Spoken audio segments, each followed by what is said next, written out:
For the first time in many weeks, the R number in the UK is above 1, between 1 and 1.2. The regional numbers tell the same story. Scotland could be as high as 1.5. We got another estimate of the R today from Imperial College, which puts it as high as 1.7. All this data tells us the virus is definitely growing. Although, as always with these figures, we should be careful about reading too much into 1 week.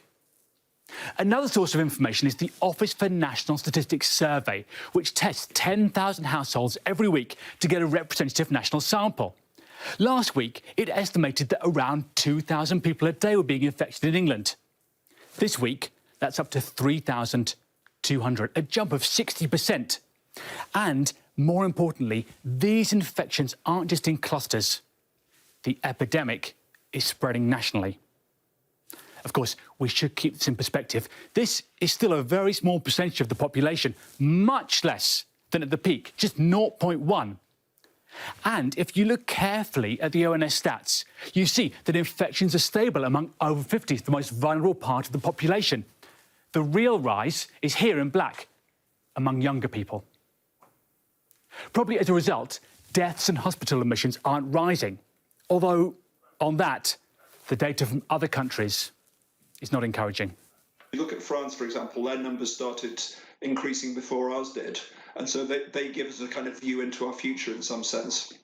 And the concerning thing is, for a little while, our cases have been going up, but our hospitalizations and our deaths have been fairly constant. Whereas now the hospitalizations have started to move up in this country. And if you look at France, then you can see that even their deaths have started to go up. And that's the last of the stages. So, what does this mean for all of us?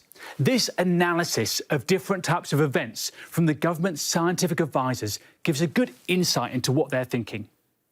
Orange is for high-risk activities, so this one here, trade shows in the middle. You can see that's not very high risk, very little orange there.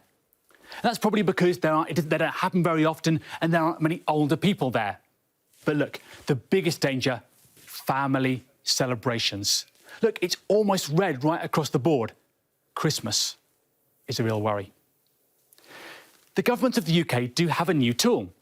Scotland's new contact tracing app arrived this week, following in the footsteps of Northern Ireland, and England and Wales will have one in 2 weeks. And this is a significant moment, given all the problems, especially in England. It's also a reminder, as we face this new spike, we're a lot better prepared.